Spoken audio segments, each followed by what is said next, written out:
Hello, Welsh Forest Focus. It's the pivotal point of the season as Nottingham Forest face a run of games which could decide if they stay up or face the pain of Premier League relegation. I'd like to say that today's guest is going to tell me it's all fine. There's nothing to worry about, hopefully, as we welcome BBC Radio Nottingham's Nottingham Forest commentator Colin Fray to the show. Colin, good morning. How are you? Yeah, very well. Thanks, Matt. Thanks for having me. And looking forward to the run-in. Well, yeah, I'm glad you're looking forward to it. I'm not sure if I am. A terrible trepidation, but I do think ultimately I think we'll be okay. I'm a bit more optimistic than I was after Sunday, which I was really gutted by. What was the mood like for you guys coming back in? I put the BBC Batmobile down in my notes. It was a long trek back from Brighton. Was it a bit grim coming all the way back? Yeah, I mean, it wasn't. I'm sure as the same for the Forest fans that made the trip, and there were plenty of them as usual. It was not a particularly happy trip back, especially when 3 lanes of the M1 were shut around Northampton. Just added 40 minutes on for the sake of 50 yards worth of nothing happening on the roadworks. Yeah. But anyway, sorry, I digress. You wanted me to talk about football, didn't you? No, not great. I mean, Sunday didn't have a lot going for it, did it? To be fair, I mean it was a pretty poor, certainly a poor first half. I thought they were much better second half and actually got on the front foot a bit and got out their own half a bit, which for much of the first half they couldn't. But when you reflect on the game as a whole over the 90 minutes, it's just. It just feels like Groundhog Day at the moment. It just feels like repeat. It's creating chances and not taking them, not quite being good enough to hold out and defend properly for 90 minutes. There's a mistake in there somewhere that leads to a goal, and obviously the referee's decision as well. Now, whether or not that would have had a huge impact on Sunday, as Nuno said afterwards, nobody will ever know. But those are the 3 things that you're coming away from most Forest games thinking at the moment, is that actually they look okay going forward but can't finish. For some parts they look okay defensively, but then there's a mistake somewhere. And the biggest talking point of the day is usually what the referee's done that day. So it just feels like every game's the same at the moment. Yeah. Has it been like a whole season of frustration? Because So I do so many of these podcasts, and some of them it feels like you can copy and paste them because the formula of the match is, we could have taken something from that game. We could have done this. We could have done that. We've been so close in games, and ultimately a lot of times let ourselves down, or referees have been a factor as well. It's just been, has it been too much of a theme, do you think? I mean, it has been a very frustrating season, I think. It's been a season where there's been so many times where you thought Forest are almost there. They're really not far off in any department, but they're not quite there in those departments. And you sort of been waiting all season for them to get there, both under Steve Cooper and under Nuno.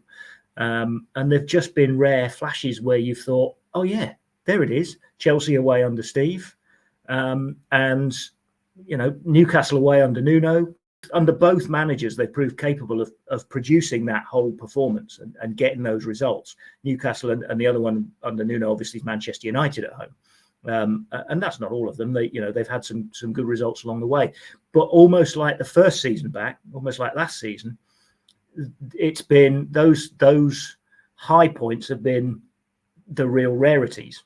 And for the most part, it's been a real sort of slog to try and get something out of every single game. And I think to be fair, most people went in, including myself, went into this season thinking, I wasn't naive enough to think they were going to be challenging for top 10 or anything like that. But I guess that's the frustration, really, that they haven't really been able to move on from where they were last season. And we're very much in the same sort of position with Forest, I think, as they were last season.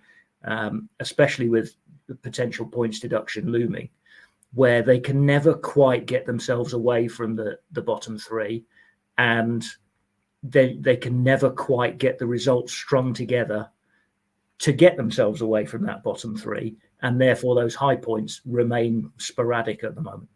We'll cast FFP aside for a bit if we can't really control it. I will ask you a bit about it later, but when you look at the fixtures now, we've got obviously Luton, then Palace at home, and Fulham at home.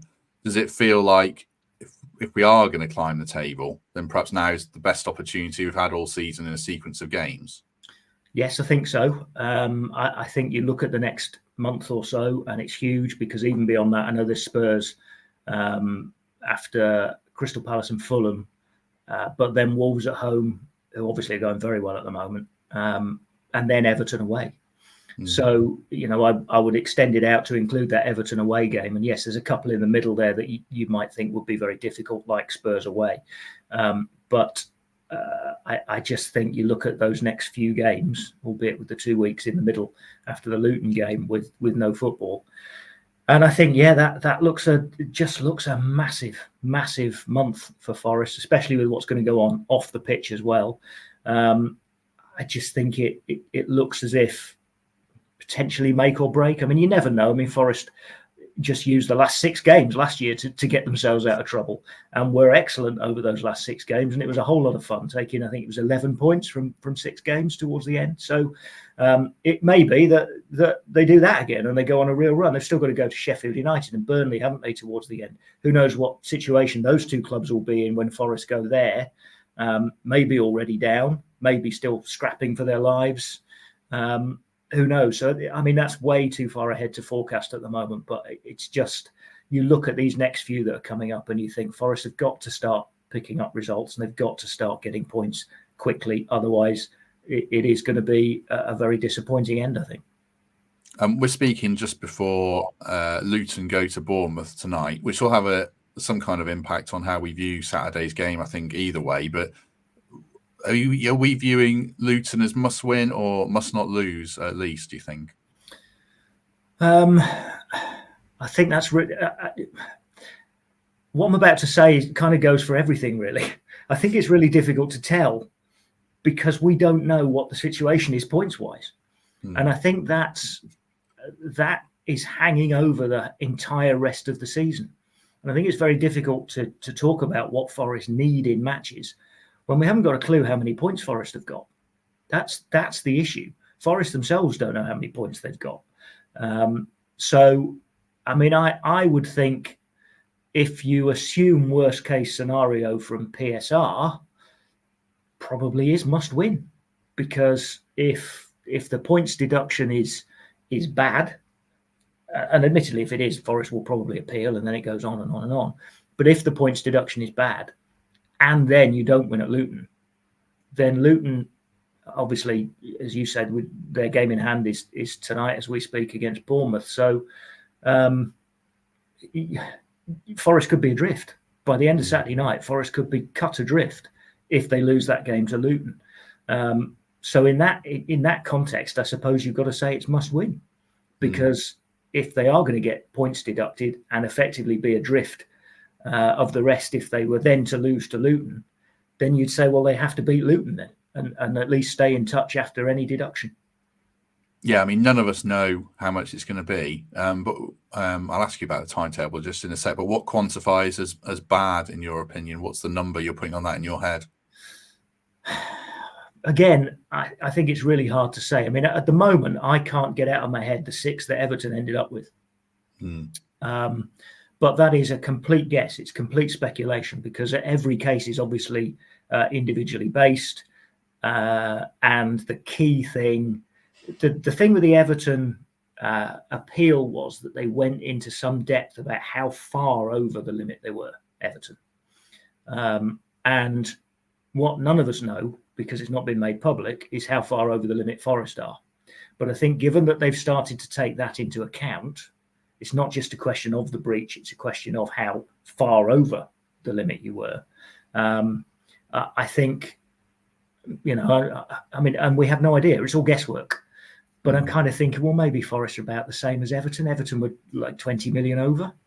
And maybe Forest are somewhere around about there, because the Brennan Johnson sale, in their defence, the Brennan Johnson sale, if it had gone through in June and beaten the PSR deadline, they say that would have, well, the intimation, they haven't said anything. The intimation is that would have made them okay. So that would suggest it's a less than 30 million breach. but it's obviously a breach. So, it is all guesswork. But I'm thinking maybe if it's in the same ballpark as Everton.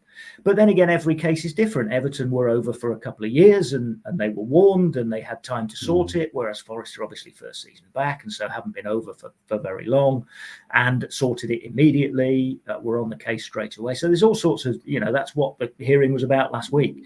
Trying to get across those mitigating factors. So it's all guesswork. But at the moment, in my mind, I'm kind of thinking, well, Forest may well end up with about the same as Everton got, which is 6.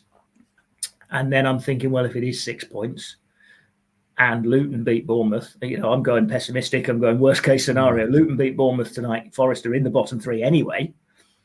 And then they get 6 points deducted. And then they lose to Luton. Then that's why I'm saying it kind of feels then it is must win at Luton, because you've got to start clawing some of that back quickly. But, all guesswork, all speculation, and really difficult, I think, for anybody at Forest, for Nuno and the rest of the staff to kind of try and think in those terms. But from their point of view, as he said all along, they've just got to go and win matches. Unfortunately, as we said earlier, that's proving very difficult for them at the moment. And just around the timetable, I think you did a podcast, you guys at Radio Nottingham, saying that are the club going to find out on Friday and are the public going to find out on Friday? Is that right? Well, according to the Premier League's rules, which you've got by the side of you, yeah, and there are lots of them. Yes. But according to I'll read verbatim. So bearing in mind the hearing was last week, was Thursday and Friday last week.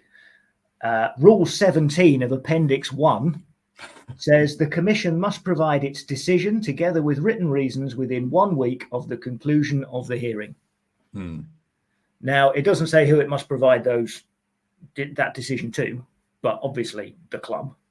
And then, whether or not it becomes public, I honestly don't know. I suspect it does. I suspect they just announce it as soon as they've told the club, in the same way as they announced it with the club when the charge was first levied. So that's in their rules. Now, I don't know whether or not they're going to be able to keep to those rules. As I said in the BBC podcast the other week, wouldn't it be ironic if they didn't, and they broke their own PSR guidelines and regulations? That would be quite funny.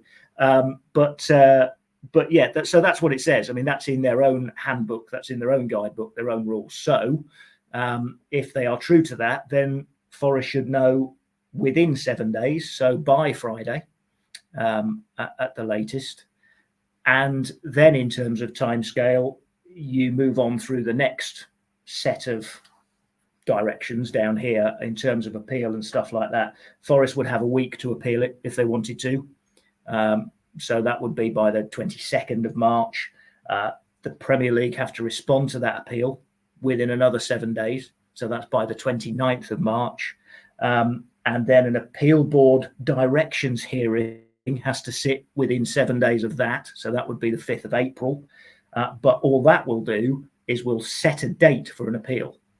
And this is where the timeline gets woolly, because although that's all been very specific, 7 days, 7 days, 7 days, 7 days, what then happens is when they set the appeal date, which, as I say, has to be by the 5th of April, that's the meeting to set the date, not the appeal date itself.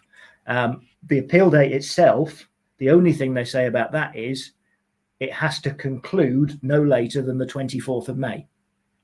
Okay. So that's where you get to this date of being after the end of the season. A lot of people talking about we won't know until after the end of the season. And that's why, because the date in those guidelines is that the appeal, any appeal, has to conclude no later than the 24th of May.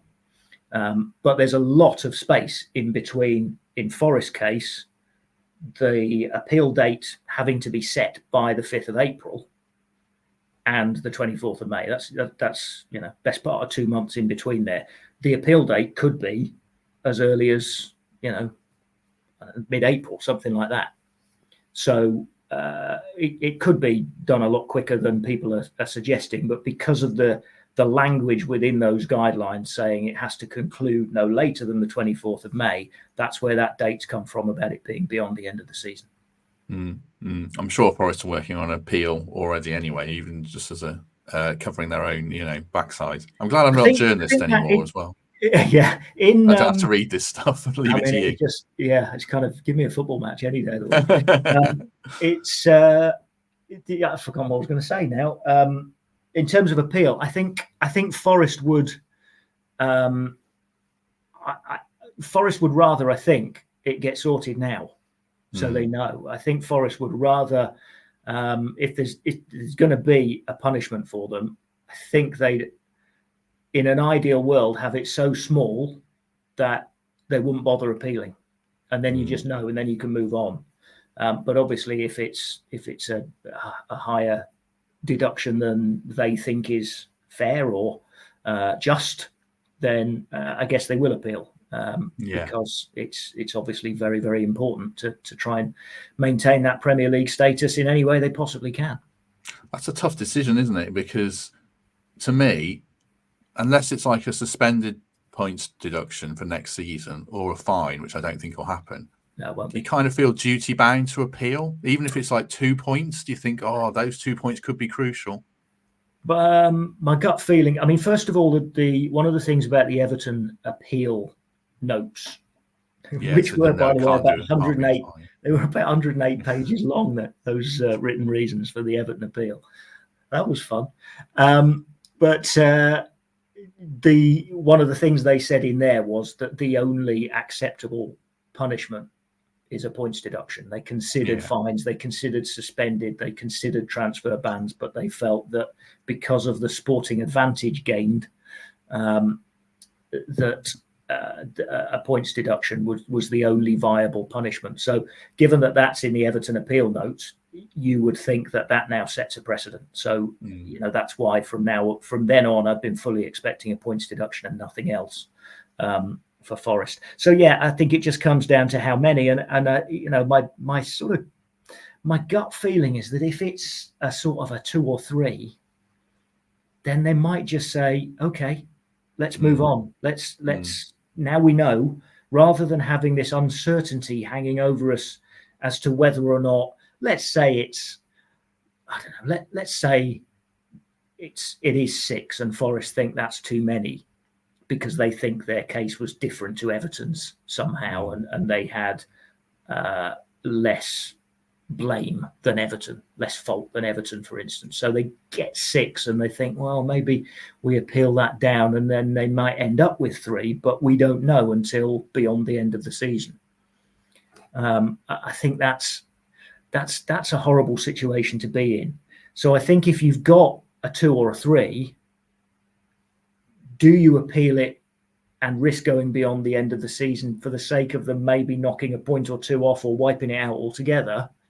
Or do you just say, right, now we know, now we move on. We take that couple or 3 points, we go and win at Luton, we wipe it off straight away, and then we get cracking with the rest of the season because now we know what the situation is. And I think that's got to be, I think it's tempting. I think it must be tempting, certainly from the coaching staff's point of view. I mean, the club ownership might have a different feeling about it, but from a coaching point of view and a player's point of view, I think they probably rather know and then know what they have to deal with and know what the league table looks like. And this is the situation. But of course, there's still the Everton.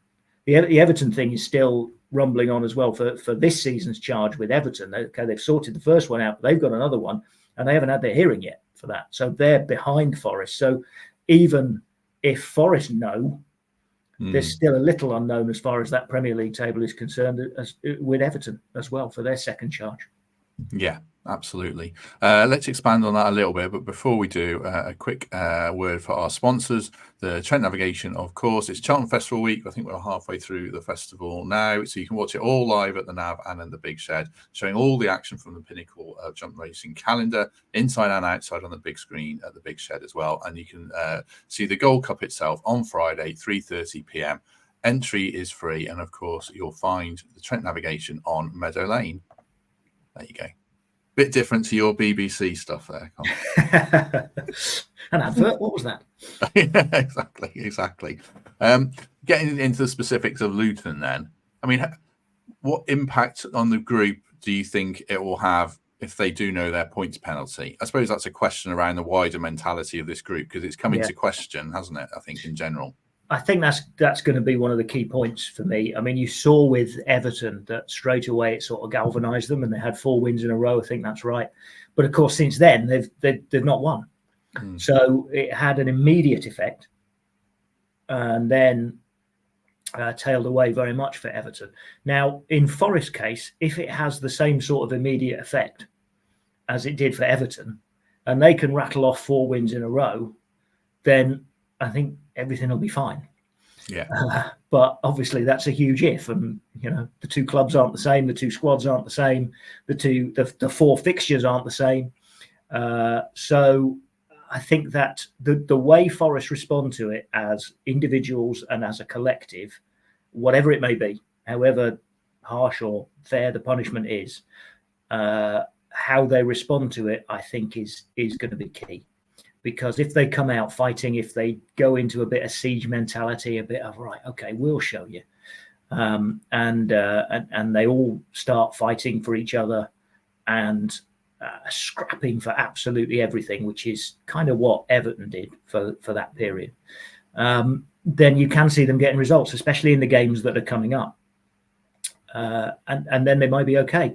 If it goes the other way and they are a bit sulky about it, a bit, the world's against us, which obviously it kind of feels a little bit at the moment with the refereeing decisions and all of that sort of stuff that's going on. It's like, nobody wants us in the Premier League.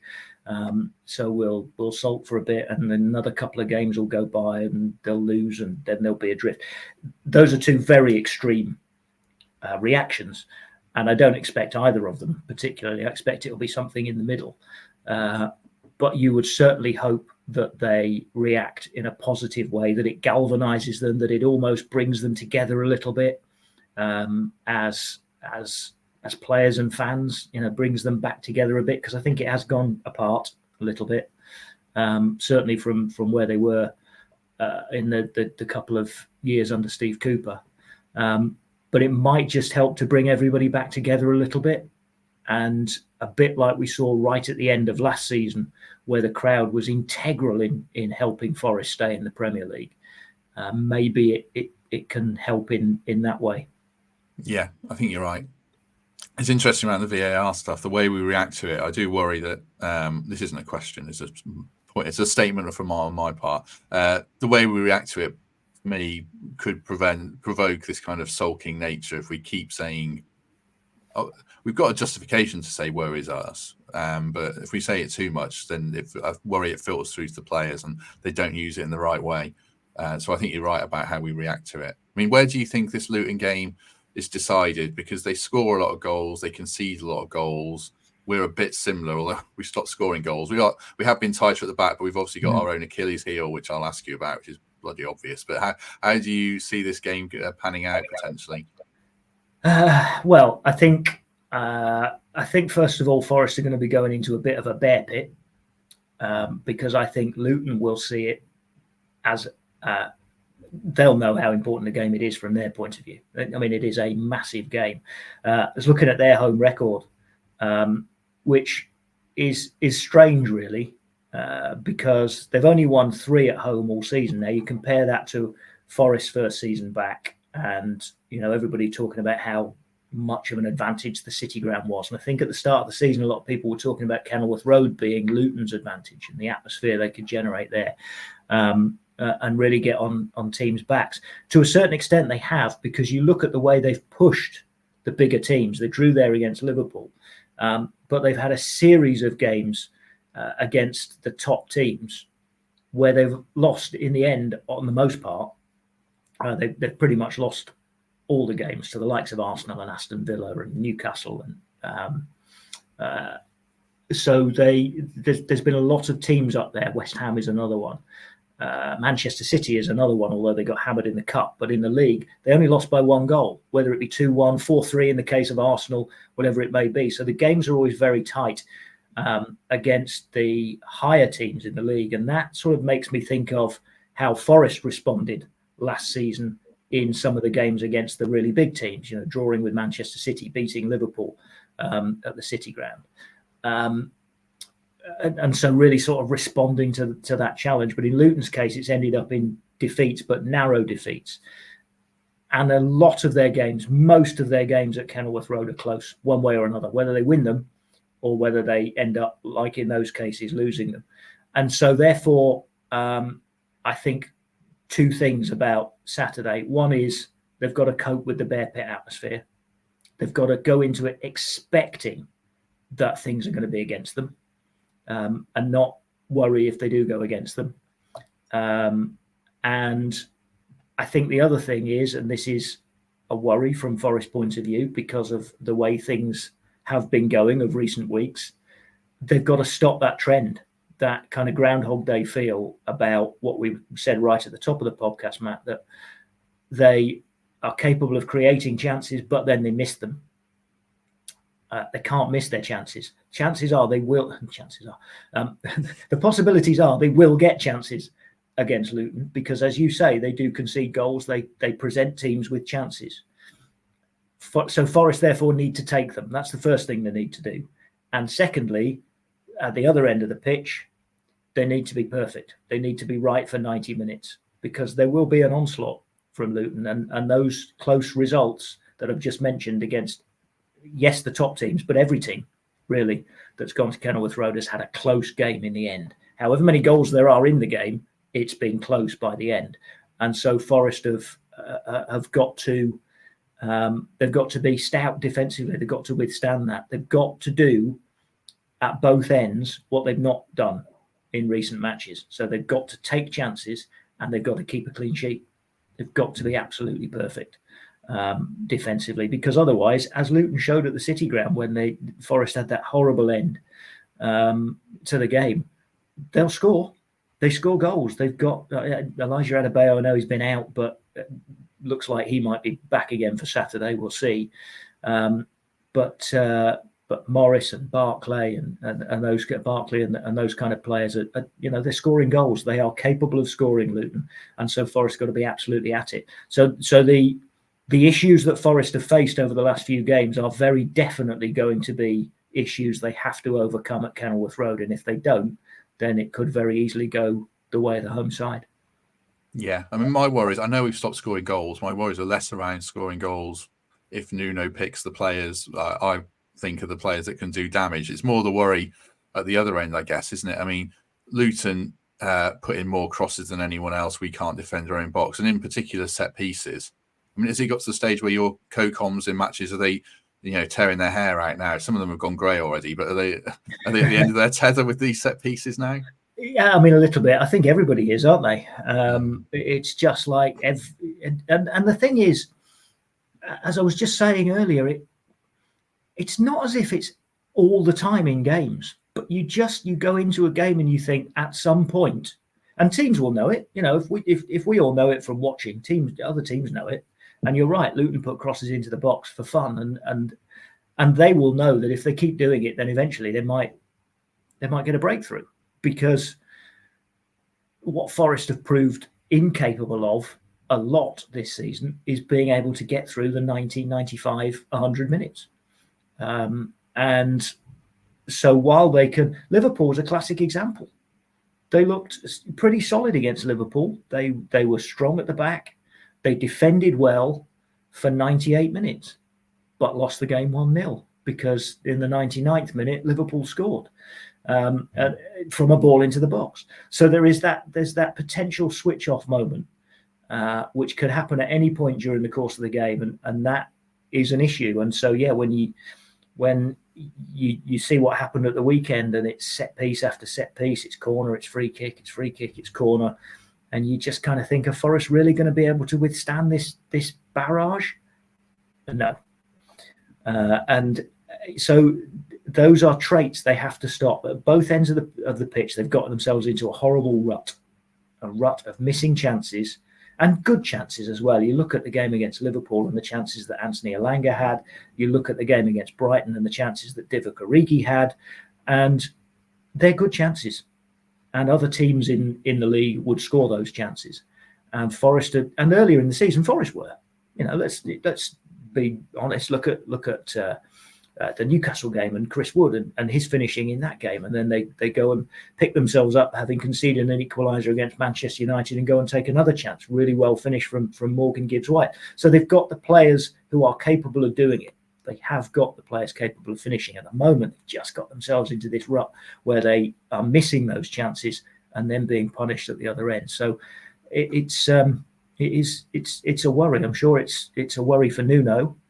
He will know exactly what the issues are, because we talk about them at the end of every game, because it is Groundhog Day just at the moment. But Forest need to sort it, and they need to sort it quickly. And if they don't sort it by Saturday or on Saturday, then you do think that Luton are the kind of team that are capable of punishing them. And when we do our match preview tomorrow, Mark Southern's sent in some stats. He loves a stat around Forest defensive numbers. I'll send them on to you, Cole. They were ridiculous. So that the amount of big chances we concede that end up in the back of our net is considerably, I think it's literally the worst in the Premier League. We just, any mistake we make ends up in a goal. It's punished. It kind of makes you, literally every time. Considerably worse than anyone else. I'll read those out tomorrow. Which players are you looking at who are going to be decisive there? I think in any Premier League game, everyone's got to be at least a 7 out of 10 to get a win, but there's always 2 or 3 that are the difference makers. Who are you looking at in this game? Specifically for the game against Luton, I mean, I think you just got to look at Forest front 4, whoever that may be. You've got to look at, you've always, in any game for Forest, you've got to look at Morgan Gibbs-White. He can be the difference. I mean, you look at, you kind of feel a little bit for Gibbs-White, because you look at the passes he put through twice for Divock Origi and then for Chris Wood as well. The ball that he bent round the back of the defence for Chris Wood, albeit it was a difficult chance for Chris Wood at the end, and it was a very, very good save from the goalkeeper. But on another day, Gibbs-White's got 3 assists and Forest have come away with a 3-1. He's obviously got to be key, although I think it'll be difficult for him, because I think he's going to be a marked man at Kenilworth Road for sure. And then I think pace. I think they've got to try and use that pace and utilise the pace. But I'm not really saying anything revelatory. I mean, I just think that is a real weapon that Forest have in their locker. When they break fast and they get it right, they're unstoppable. But it's sort of gone a little bit out of their game over recent weeks.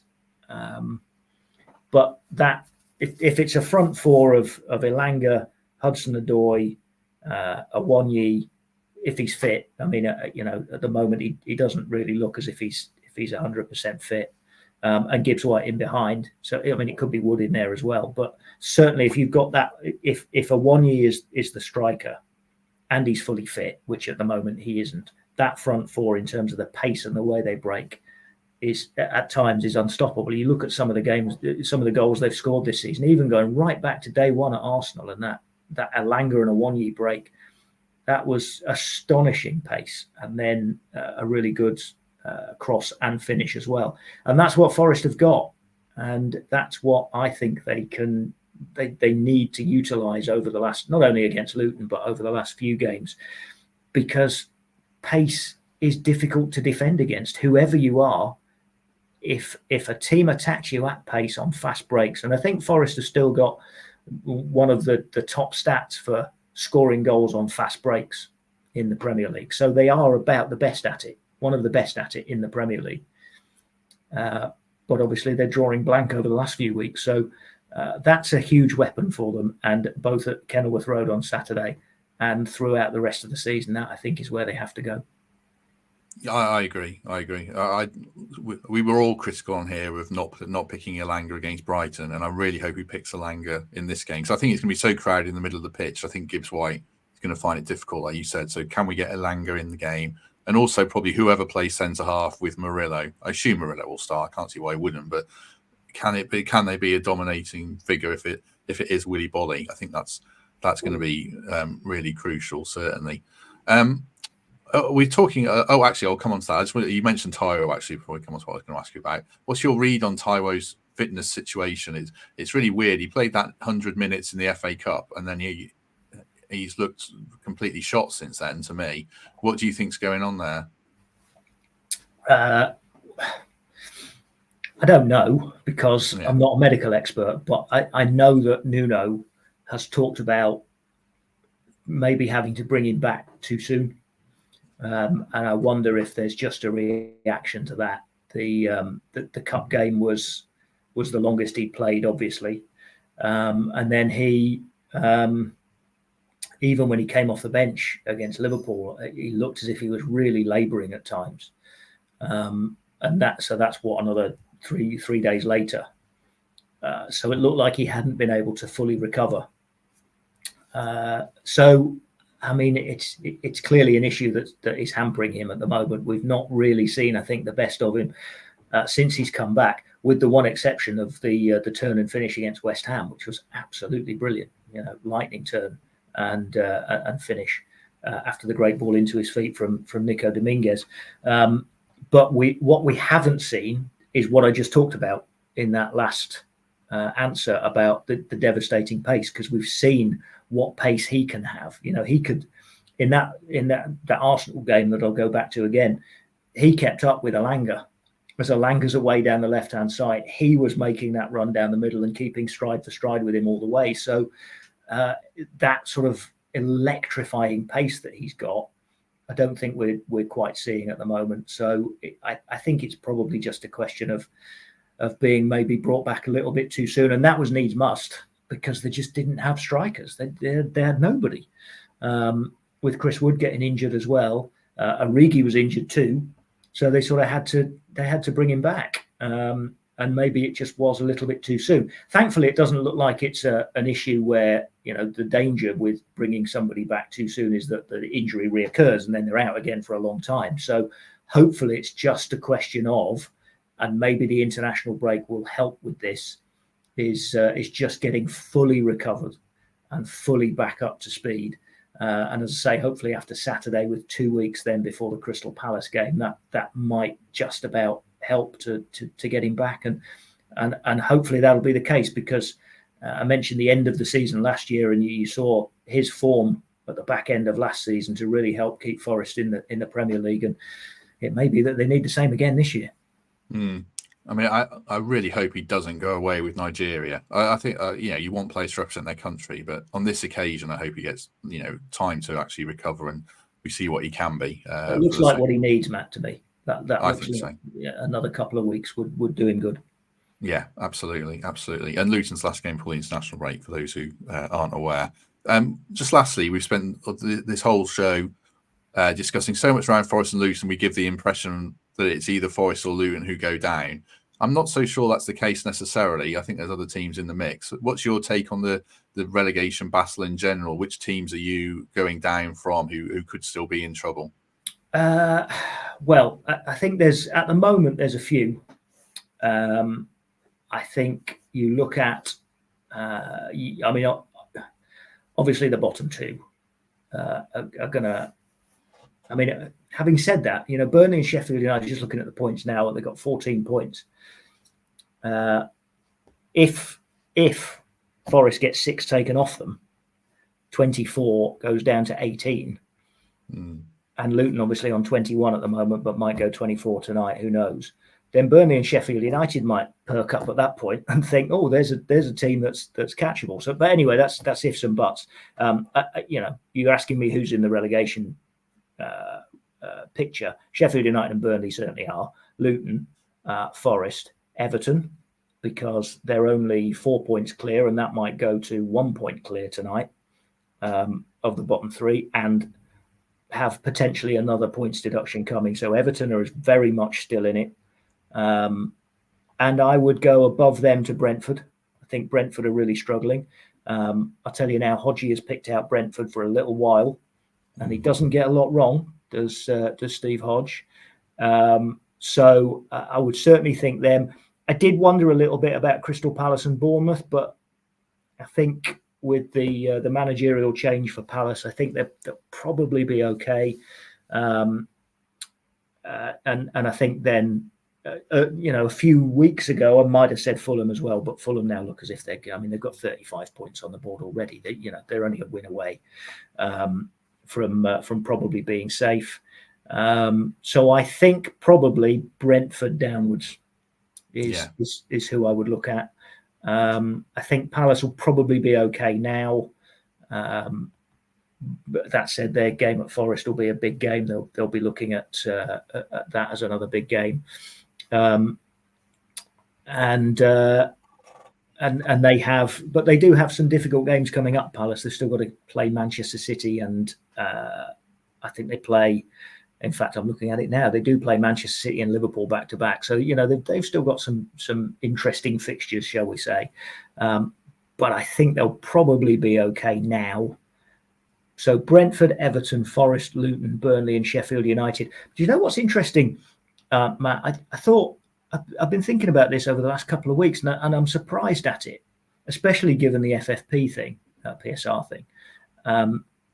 That when people have been talking this season about relegation from the Premier League, Forest are not really in the conversation, and I find that really odd, given where they are in the table. Because last season, when they were roughly about the same at this time of the year, they were deep in the mire, and Cooper was under pressure every time he played, and there was a massive spotlight on Forest. Forest are in real trouble, and this year, and I don't know why it is, whether or not it's just because the reputation for Forest has been whingers, moaners about refereeing decisions rather than being in trouble relegation wise.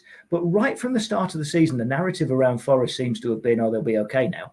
Look at the players they've brought in this season. They'll be fine now. Now they've stayed up in the first season. They'll be okay. Don't think Forest will be in the relegation picture. And even though Forest have not been far away from the relegation picture for much of the season, it's not really changed a lot. And everybody's just talking about Luton, Burnley, and Sheffield United, and maybe Everton when they had their 10 points. And I find that really strange. I don't really know why that is the case, because I don't think there's any doubt Forest are very much right in the thick of another relegation battle. And especially when PSR delivers their verdict, they're going to be thrust into the bottom three, and then they'll be very much part of the conversation. I just find it a little bit surprising that Forest haven't been more singled out as being in some trouble this season throughout the course of the season, and even right up to now. But I think they are. I think they are in trouble. They're very definitely in the thick of that relegation battle, and they need to start picking up some points quickly. Yeah. I think that the wider national punditry has just looked at the bottom three and assumed they've just gone, they're rubbish, they'll go down. Yeah, I think that's the case. Dig a little deeper. I think the Luton in particular could shock a few. I mean, when you look at I think Palace will be all right as well. I watched that Luton game. They should have won that comfortably. And Eze's just a class player. If he's fit and Elise's fit, I'm sure they'll be fine. Which was their problem earlier in the season, Matt, wasn't it? Both of those were out at the same time. And then they couldn't get a win. Yeah, exactly. Brentford's really interesting.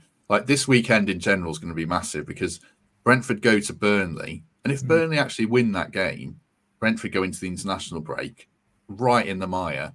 Everton don't play.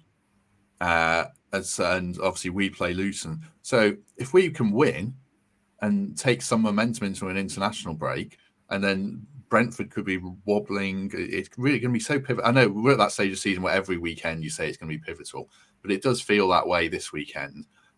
If we win, it changes everything. If we lose, then there'll be all sorts of conversations, I'm sure. Are we at that stage of the season now where everything feels massive every weekend? I think so, especially given the fixtures. Like we were talking about earlier on, that when you look at the fixtures, it's Luton is a massive game, and then 2 home games coming up. Crystal Palace, well, as we've just said, that feels like a big game as well. Fulham, mid-table side, coming to the City Ground, that feels big. Then Spurs away is just big because it's Spurs away, it's Brennan Johnson, it's all the rest of it. That's maybe for a different reason, but that's a big game. Wolves at the City Ground is always big because of this rivalry that's appeared over the last couple of years. That's a weird rivalry. Which is really odd. So that's going to be a big day. And then it's Everton away. So it's just like, at the moment, every game has so much. Steve Cooper used to use the word context a lot, didn't he? Context around games. And you look at it at the moment, and there's so much context around all of the games that Forest have got. But ultimately, it just comes down to the players. It comes down to the 90 minutes. It comes down to win games, get points. Because at the moment, way less than a point per game is relegation form. And so to go to Luton and win, as you said, to go into the international break on the back of a win there would be massive. And I'm aware that over the last half an hour or so, I've sounded a little bit pessimistic, a little bit doom and gloom, but I go back to having seen Forest take one or two teams apart this season and look a really solid unit and look a decent team, which is what they did against West Ham most recently. It's what they did against Aston Villa at the City Ground earlier in the season. It's what they did at Newcastle. It's what they did against Manchester United. They are capable of doing it. And if they can get back to taking those chances like they were in the first few weeks of Nuno being in charge, look at the goals that were going in. They lost to Bournemouth his opening day, but they scored twice. They scored 3 at Newcastle. They scored 2 against Manchester United. Then they go, yes, they're conceding in the cup ties as well, but they're also scoring goals against Blackpool and 2s and 3s in games. So they've got that.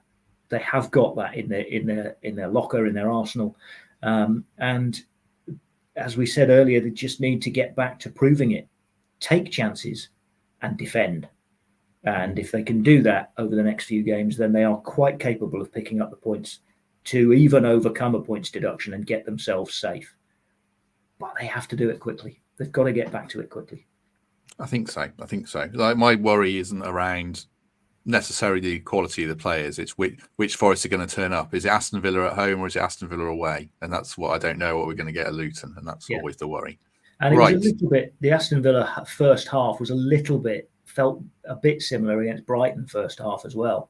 But in both games, they've then improved in the second half and looked far more of a team, looked far more on the front foot, which is how Nuno was playing in the first few games of his time in charge. Get on the front foot and take the game to the opposition. I think that's what they need to get back to. But I think they can. That's the key. Whether they will or not, that remains to be seen.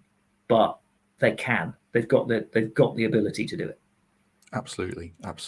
Right. If you've enjoyed this video, do us a favor, hit like, hit subscribe, give us a good review on iTunes, and you can consider becoming a channel member. And we appreciate all support, and I read all the iTunes reviews. Don't worry. Enjoy a lot of them. Right. I always do any other business. So anything you want to add, Colin, and any plug you want to give for your own podcast that you do with David Jackson? Thank you. Yeah. Give us a listen. Shut Up and Show More Football, it's called, which is from a very obscure Brian Clough quote when he was having a go at I think it was Match of the Day way back in the day. He was having a go at Match of the Day for having too much chat with pundits in between and not showing enough football on Match of the Day. Shut Up and Show More Football. It's called the BBC Nottingham podcast, with you on a weekly basis with myself and David Jackson and guests and anything interesting Forest that's been on the radio for the previous 7 days. We'll give it an airing as well and look out for the odd surprise guest here and there as well in that. So thank you for that. And as far as any other business is concerned, can we please have a Saturday where the referee doesn't take centre stage? Hopefully so. I can't remember who the ref is. They haven't exactly rolled out the big guns for this game. I don't know if that's a good omen or a bad omen, but we shall see. It got so bad this week, Matt, that I sat and went through who were the refs and the VARs on every single decision that's gone against Forest this season, just to see if there was any pattern. Alarmingly, there isn't. Which is probably worse than if there was. Yeah, if Messrs Tierney and Atwell and Jones showed up a lot, then I think we can just avoid they're only a couple. Their names only appear a couple of times on the list each. There's just nobody more than that, which is as I say, that's probably even worse than if it was just one person all the time. You knew if you avoided him, you'd be all right. Exactly. Right. Thanks for everyone's company today. We'll be back tomorrow, 10 a.m. with a match preview for the Brighton game, and back on Friday, which will be around PSR and FFP. But as Colin said, we don't know if we'll be discussing the actual points penalty or just a general discussion around how much we hate everything about FFP and how the new rule structure, in my opinion, but looks like it's going to be a load of rubbish. So that'll be an uplifting discussion on Friday, and then post-match on Saturday, live stream pretty much straight after the game. So do join us for that. Colin, thank you very much. No problem at all. Thanks, Matt. Have a good day, everyone. And as ever, we shall see you soon.